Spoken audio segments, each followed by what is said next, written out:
여러분, 우리가 보이지 않는 힘에 둘러싸여 있다는 거 다들 아시죠? 근데 말이죠, 우리가 아는 그 네 가지 힘만으로 이 어마어마한 우주가 전부 설명이 될까요? 오늘 바로 그 질문에서 출발해서요, 과학계에서 가장 뜨거운 논쟁거리이면서 또 가장 매력적인 개념, 토션 필드의 세계로 한번 들어가 보려고 합니다.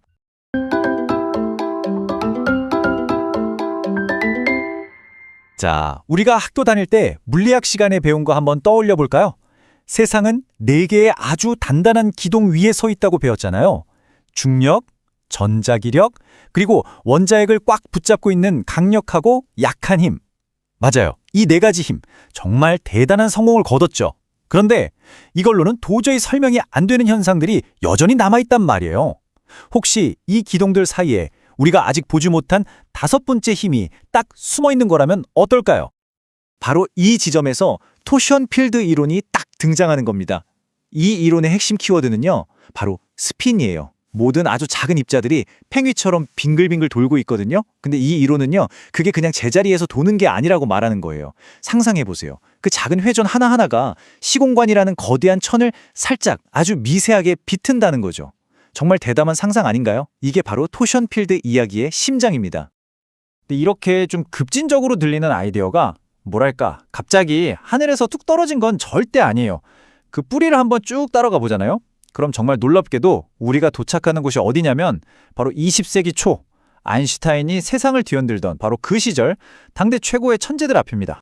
자, 그 시작은 1910년대로 거슬러 올라가는데요. 엘리 카르탕이라는 프랑스 수학자가 있었어요. 이분이 아인슈타인의 시공간 기하학에 여기에 비틀림이라는 게 있을 수도 있겠는데? 하고 처음 개념을 던진 거죠. 그리고 시간이 한참 흘러서 60년대가 됐을 때 데니스 시아마가 이 아이디어를 한 단계 업그레이드 시킵니다. 스핀? 그거 그냥 입자가 도는 게 아니라 중력처럼 시공간에 영향을 주는 주인공이야. 이렇게요.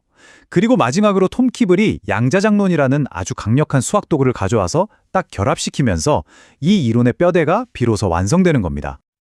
그래서 나온 결론이 바로 이 한 문장이에요. 질량만이 아니라 스핀도 시공간을 바꾼다. 이거 정말 중요합니다. 아인슈타인이 무거운 물체, 즉 질량이 시공간을 엿가락처럼 휘게 한다고 했잖아요. 거기에 이 이론은 그리고 입자의 스핀은 그 시공간을 빨래 짜듯이 비튼다는 새로운 층을 하나 더 쌓아 올린 거죠. 모든 논의는 바로 여기서부터 시작됩니다. 자, 이렇게 순수하게 수학적인 개념으로 머물던 이야기가 냉전이 한창이던 러시아로 넘어가면서 완전히 다른 국면을 맞이하게 됩니다. 그야말로 폭발적인 생명력을 얻게 된 거죠. 러시아 과학자들이 이 아이디어를 그냥 칠판에 놔두지 않고 실제 실험실로 끌고 들어온 거예요. 그러면서 주류 과학계에서는 에이 설마 하면서 외면하던 아주 대담한 실험들을 막 시도하기 시작합니다. 근데 여기서 우리가 딱 하나 아주 중요하게 구분하고 넘어가야 할 게 있어요. 아인슈타인 카르탕 이론은 정통 물리학의 영역이에요. 스핀과 시공간의 관계를 수학적으로 탐구하는 거죠. 그런데 러시아파의 토션 필드는 이걸 바탕으로 훨씬 더 나아갑니다. 이걸 이용하면 정보가 빛보다 빨리 갈 수도 있어. 이게 바로 제우의 힘이야. 같은 좀 더 실험적이고 어떻게 보면 과감한 해석을 내놓는 거죠. 바로 이 지점 때문에 엄청난 논쟁이 시작된 거고요. 그러니까 이 두 가지는 같으면서도 다르다는 점 꼭 기억해 주세요. 이 뜨거운 논쟁의 한가운데에 니콜라이 코즈레프라는 인물이 서 있습니다. 이분이 정말 독특한 주장을 하는데요. 시간은 그냥 흐르는 게 아니라 에너지고 방향이 있다고 말한 거예요. 심지어 저 멀리 있는 별의 정보가 빛보다 먼저 즉시 지구에 도달하는 걸 자기가 관측했다고 발표해서 세상을 발칵 뒤집어 놓죠. 정통 물리학자는 아니었지만 어쨌든 토션 필드라는 단어를 사람들의 머릿속에 확실하게 심어준 장본인입니다. 근데 이 흐름이 여기서 멈추지 않고 놀랍게도 생물학까지 뻗어나갑니다. 아키모프와 고르야예프라는 학자들이 파동 유전학이라는, 들어보셨나요? 완전히 새로운 분야를 만들어요. 이 사람들의 주장은 정말 기가 막힙니다. 우리 몸속의 DNA가 그냥 유전 정보를 담은 문자가 아니라 우주에 떠다니는 정보를 받고 또 내보내는 일종의 안테나라는 거예요. 와, 그러니까 우리 생명 자체가 이 토션 필드를 통해서 우주랑 대화를 나눌 수 있다는 거잖아요. 이건 정말 혁명적인 생각이었죠. 자, 그런데 진짜 재밌는 건요. 이렇게 러시아에서 급진적인 연구가 한창일 때 지구 반대편 서구에서는 전혀 다른 길을 걷던 과학자들이 있었다는 거예요. 이 사람들은 생명 현상 속에 숨겨진 보이지 않는 설계도를 찾고 있었거든요. 토션 필드라는 말은 전혀 쓰지 않았어요. 근데 이들이 발견한 게 나중에 보니까 러시아의 연구랑 너무나도 닮아 있었던 거죠. 예를 들어 볼게요.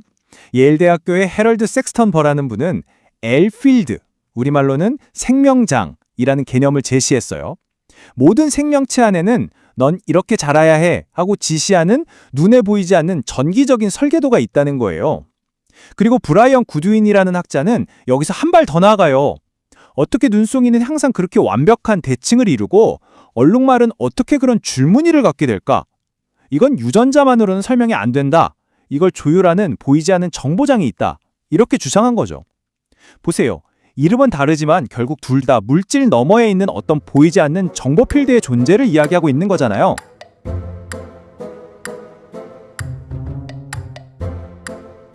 자, 여기까지 쭉 들어보시면 이것 좀 비주류 과학이기 같은데 하고 생각하실 수도 있어요. 충분히 그럴 수 있죠. 하지만 바로 지금부터가 이 이야기의 가장 큰 반전입니다. 왜냐하면요, 이 논쟁 많고 말 많은 이론을 딱 바치고 있는 가장 핵심적인 기동들을 누가 만들었냐면 바로 현대물리학 그 자체를 만든 노벨상 수상자들이기 때문이에요. 그 첫 번째 주자는 당연히 아인슈타인입니다. 시공간이 그냥 텅 빈 공간이 아니라 질량에 의해 휘어지고 출렁이는 살아있는 무대라는 걸 처음으로 알려줬잖아요. 토션 필드라는 이야기가 펼쳐질 수 있는 판 자체를 깔아준 셈이죠. 그럼 그 무대 위로 새로운 주인공을 데려온 사람은 누구일까요? 바로 볼프강 파울리입니다. 스핀이라는 아주 매력적인 주인공을 무대 중앙으로 딱 올려놓은 거죠. 나중에 시공간을 비트는 역할을 맡게 될 바로 그 녀석 말이에요. 자, 무대도 있고 주인공도 나왔어요. 그럼 이제 뭐가 필요하죠? 대본이죠. 폴 디렉이 바로 그 역할을 했습니다. 이 스핀이라는 주인공이 어떻게 움직이고 말해야 하는지 양자역학이라는 언어로 완벽한 대본을 써준 거예요. 덕분에 아인슈타인의 무대 위에서 스핀이 마음껏 뛰어놀 수 있게 된 거죠. 그리고 마지막 퍼즐 조각, 슈윙거, 와인버그, 후프트 같은 거장들이 게이지 이론이라는 걸 완성했는데요. 이게 뭐냐면 자연에 있는 여러 힘들을 하나의 아름다운 수학 언어로 통합하는 틀 같은 거예요. 바로 이 틀 덕분에 토션, 즉 비틀림이라는 개념이 너도 우리 멤버가 될 수 있겠는데 하면서 정통 물리학의 집안으로 들어올 수 있는 문이 활짝 열리게 된 겁니다. 자, 정리해볼까요? 아인슈타인이 만든 시공간이라는 땅 위에 파울리와 디렉이 스핀이라는 기둥을 세우고 게이지 이론이라는 튼튼한 골조를 올렸어요. 그러니까 토션 필드라는 집에 인테리어나 디자인은 좀 논란이 있을 수 있어도 그 집을 떠받치는 이 기초공사만큼은 물리학 역사상 가장 위대한 거장들이 직접 한 거라는 거죠. 바로 이게 이 이론을 우리가 그냥 말도 안 돼 하고 무시할 수 없는 진짜 이유입니다. 물론이에요. 토션 필드 이론은 아직 갈 길이 멉니다. 증명해야 할 것들이 산더미처럼 남아있죠. 하지만요, 저는 이 대담한 시도가 맞고 틀리고를 떠나서 이미 우리에게 아주 중요한 선물을 줬다고 생각해요. 그게 뭐냐면 바로 세상을 그리고 우리 자신을 완전히 다른 눈으로 보게 하는 새로운 관점이라는 선물이죠. 핵심은 결국 이거 같아요. 아주 작은 입자의 회전, 그 스핀의 속삭임이 저 광대한 시공간을 가로질러서 우리 생명의 문의에까지 영향을 미친다. 이 우주 전체가 하나의 거대한 정보 네트워크로 연결되어 있다는 생각, 이 가능성 하나만으로도 어쩌면 우리는 지금 새로운 과학혁명의 문턱 바로 앞에 서 있는 건 아닐까요? 그래서 오늘 이 마지막 질문을 여러분께 던지면서 마무리하고 싶습니다. 우주에 숨겨진 기하학, 눈에 보이지 않는 정보의 장, 그리고 생명을 이해하는 완전히 새로운 방식. 만약 이 토션 필드가 정말로 존재한다면 여러분의 삶, 그리고 우리의 세상은 어떻게 바뀔까요? 그 다음 문을 여는 열쇠는 바로 여러분의 호기심에 달려 있을 겁니다.